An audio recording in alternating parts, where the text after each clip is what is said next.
Bom, galerinha, vamos dar continuação à arte romana, falando hoje sobre a pintura. A pintura da Roma Antiga é um tópico da história da pintura ainda pouco compreendido, pois seu estudo é prejudicado pela falta de relíquias.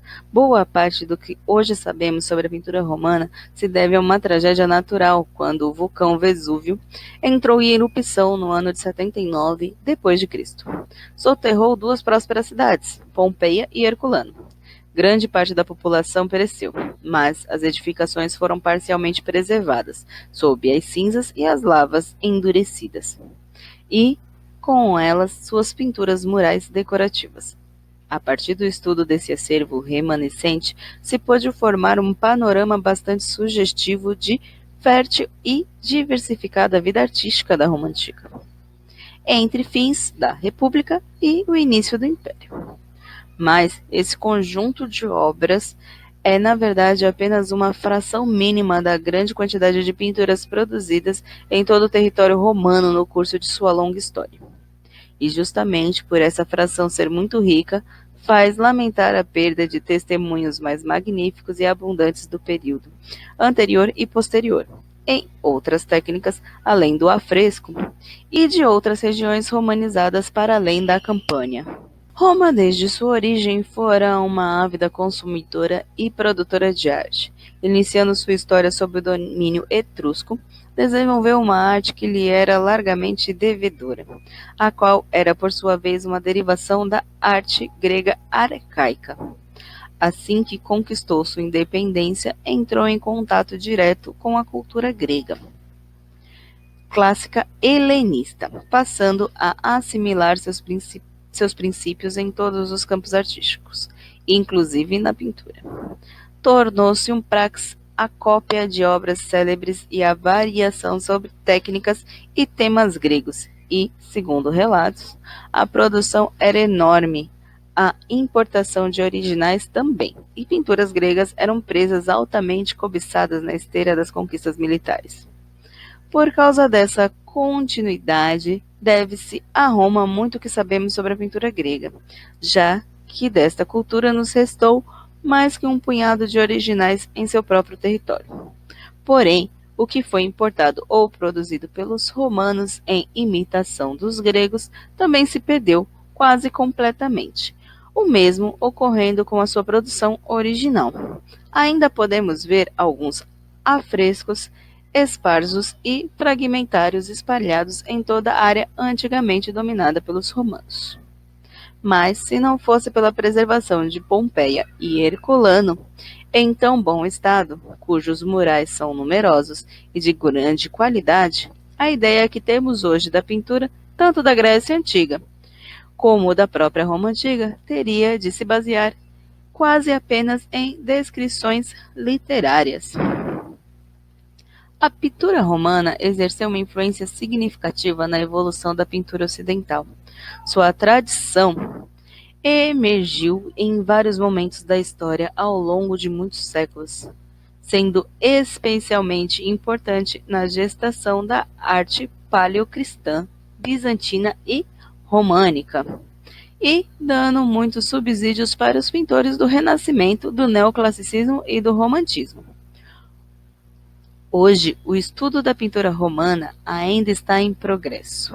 Já foram publicados diversos livros e artigos sobre o assunto, mas um compêndio sobre o estudo romano, publicado em 2001 pela Universidade de Oxford, considera a obra de Roger Lynn, Roman Pen, que foi escrita em 1991, o único estudo extenso e sério disponível, escrito sobre critérios atualizados, e ainda assim, há muito por desvendar e entender em termos de uso e significados.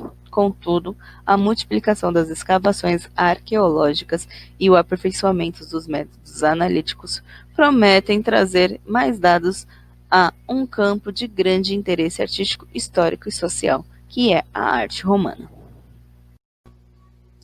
Na transição da República para o Império, a pintura romana já havia se consolidado e desenvolvia um estilo próprio, afastando-se dos cânones grego-helenistas. Da pintura feita na República, praticamente tudo se perdeu, a não ser poucos exemplos, dos quais é muito citado um fragmento de afresco encontrado em uma tumba no Monte Esquilinho. Foi o conjunto de Pompeia e Herculano, pintado em sua maior parte já sob o Império de Augusto, que deu as bases para se estabelecer uma divisão da pintura romana em 4 períodos, ou estilo, extrapolando-se os conceitos um tanto arriscadamente dali para o restante do território romanizado. Sabe-se que o estilo metropolitano encontrou bastante resistência para se implantar em alguns pontos no Oriente e ainda mais no norte da África, onde não se encontrou nada de significativo. Mesmo assim, Linha acreditava que o critério remanescente válido, pois diz que os testemunhos que vêm vindo à luz em outras áreas da Itália, além de Campânia e do Lácio, em uma província distante, mostra que as modas da metrópole cedo ou tarde foram assimiladas pelo centro regional na maior parte do império. Essa divisão foi definida pelo arqueólogo alemão August Maul no século XIX e é ainda hoje aceita mais ou menos como um consenso. É de observar, porém, que especialmente os estilos do terceiro e do quarto são objeto de muita controvérsia entre historiadores de arte, pois suas características são compartilhadas em alguma extensão, tornando a identificação dos exemplos confusa e sujeita a interpretações individuais. O problema se torna mais complicado pela recuperação do arcadismo e a sobreposição das tendências em fases tardias. Pintores, poucos nomes chegaram aos nossos dias. A bibliografia antiga cita os gregos Gorgaso e Damófio como os primeiros autores conhecidos a realizar pinturas na Itália.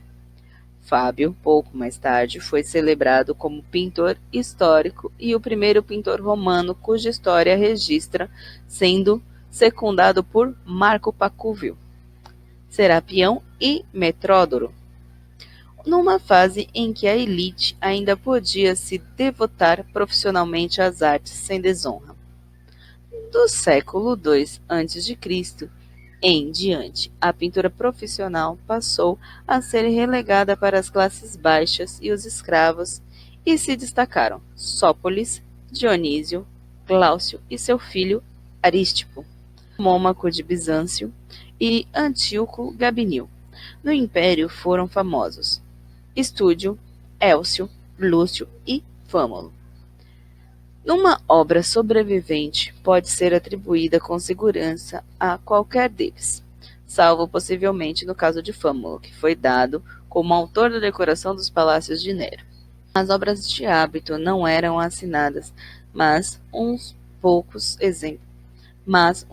exemplos trazem nomes obscuros que os relatos literários não registraram, como célebres em seu tempo. Entretanto, algumas personalidades artísticas estão sendo definidas pela pesquisa moderna em função de certos grupos de obras que parecem ter saído da mesma mão. Ainda que seus nomes não sejam conhecidos, e se os estudantes, através do apelido tirados das pinturas mais importantes que se lhe atribuíam, como o pintor de Téléfo, o pintor de Admeto, o pintor de Adonis Ferido, e assim por diante. Os achados de pinturas romanas têm se multiplicado nos últimos tempos, em vista do progresso das pesquisas arqueológicas, com vários exemplos descobertos em localidades distantes e da capital, como na Alemanha, Hungria, França, Portugal e Ásia. E as evidências indicam que o seu uso era generalizado, tanto para fins puramente decorativos e privados como público. Bom, vamos definir então o que foram esses 4 estilos que eles definiram dentro da arte romana. Então, o primeiro estilo, ele também referido como cantaria ou incrustação, é um nome derivado de crustae, são placas pétreas de revestimento. Esteve em evidência no século II a.C. até 80 depois de Cristo. e é uma essência meio abstrata, como vocês podem ver aí na obra do fundo. Suas origens são obscuras, mas parece ter derivado da pintura empregada na decoração de templos e altares gregos, sendo adaptado para a decoração de residências em toda a volta do Mediterrâneo, na altura do fim do século IV a.C. Sobrevivem bons exemplos no sul da Rússia, no Oriente Próximo, na Sicília, França, Espanha, Cartago e no Egito. Caracteriza-se pela imitação do efeito da cantaria, com aplicação de cores vivas sobre reboco, dividido em áreas quadrangulares em relevo, simulando blocos e pedras. E suas cores e texturas. A pintura do segundo estilo exigia a integração do trabalho entre arquiteto e decorador, pois o uso extensivo da perspectiva pintada podia anular ou desvirtuar o efeito da arquitetura real.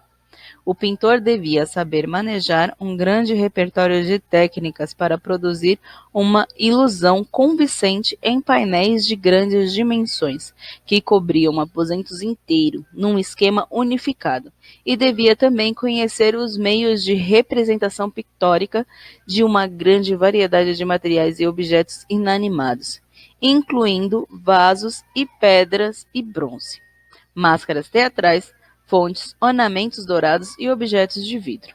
O projeto era desenvolvido em escala menor, sobre papel, e depois transferidos para as paredes através de um sistema quadriculado, seccionando o desenho e facilitando sua ampliação. Com o segundo estilo, se inicia a fase da maturidade da pintura romana. Bom, o terceiro estilo, ou ornamental, representa a continuidade do segundo, numa visão mais livre e ornamentada, mais leve e menos pomposa. Seus principais elementos constituintes refletem em um ecletismo comum a toda a arte do período de Augusto, e incluem uma tendência classiciana, um gosto pela cópia ou derivação de autores antigos gregos e helenistas, a influência da arte egípcia e o florescimento do gênero da paisagem. As cenas em perspectiva já tendem a não perfurar as paredes, o efeito de profundidade é achatado, conferindo uma expansão virtual apenas modesta ao espaço real do ambiente. Proliferam os detalhes pequeninos e os motivos egípcios, comemorando os triunfos de Augusto e Agripa no Egito. Algumas salas são completamente negras e se desenvolve uma técnica metalinguística na representação de pinturas dentro da própria pintura.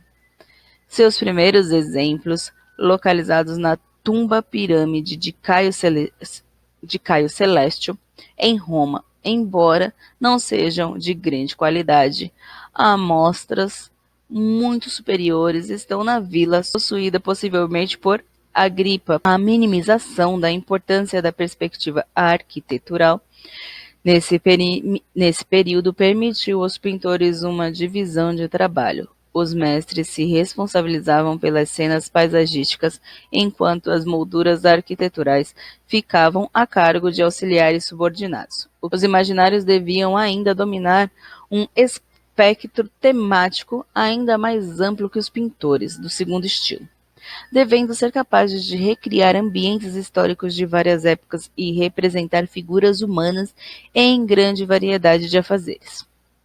A pintura adquiria um papel preponderante na decoração de interiores. Enquanto antes se desenhava complexos mosaicos figurativos e policromáticos no pavimento que competiam visualmente com a pintura parietal e não faziam grande discriminação hierárquica entre as diferentes superfícies do aposento, agora a atenção se concentrava nas cenas pintadas em tetos e paredes, e passam a decorar os pisos com padrões geométricos simples em preto e branco ou cores discretas, que serviam como área de descanso visual e direcionavam o olhar para cima em vez de atraí-lo para baixo. E finalmente chegamos no quarto estilo.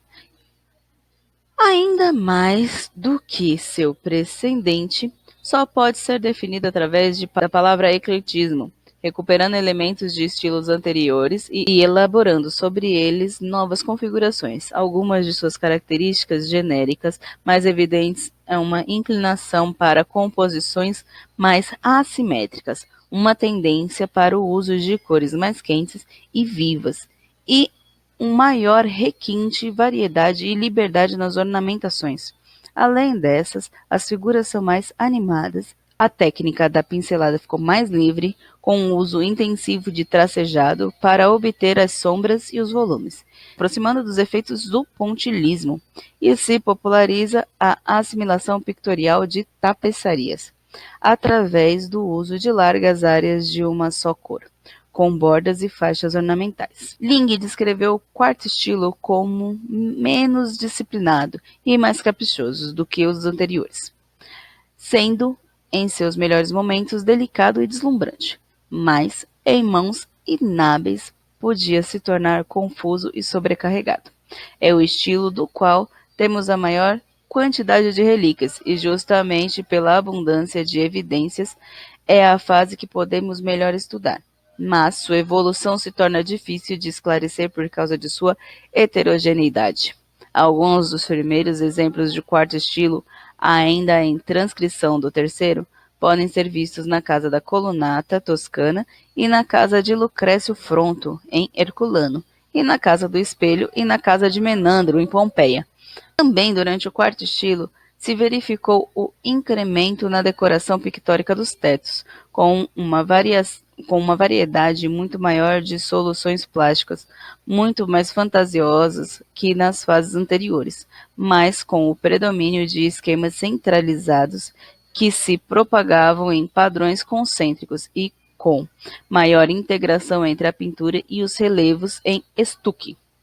Bom, agora que já conhecemos um pouco sobre a arte romana, apesar de ser um pouco confusa pelos poucos estudos, nós conseguimos concluir que o que nos restou da arte romana são as artes que foram feitas em afrescos, ou seja, em paredes de Pompeia e Herculano. Elas se preservaram embaixo das lavas endurecidas e das cinzas depois que o vulcão entrou em erupção. E aí essa arte ela foi evoluindo através de perspectivas, toda essa arte romana ela foi baseada na arte etrusca, na arte egípcia e na arte grega. Na verdade, é uma evolução das três, com algumas técnicas e algumas adaptações gregas, que aí foi quando começou a surgir um pouquinho da perspectiva, mas não de forma como a gente conhece hoje, estudada matematicamente, mas sim com uma forma de uma perspectiva ilusória. E foram passadas também a questão de serem geométricas, ou seja, abstratas, para pessoas, para cenas. E esses afrescos começaram a ganhar uma movimentação, e também foi quando começou a surgir a definição de mosaico. E aí a gente vai para a nossa atividade. Bom, a atividade de vocês é o seguinte: vou disponibilizar esses dois desenhos para vocês.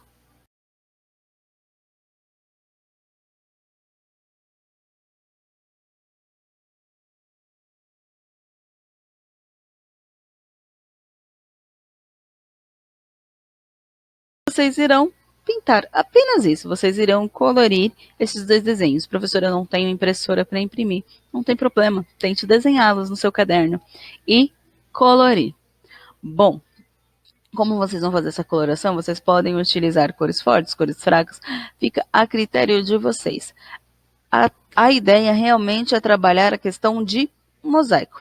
O início do mosaico na Era Romana, que depois a gente vai aperfeiçoar mais ele lá na arte bizantina.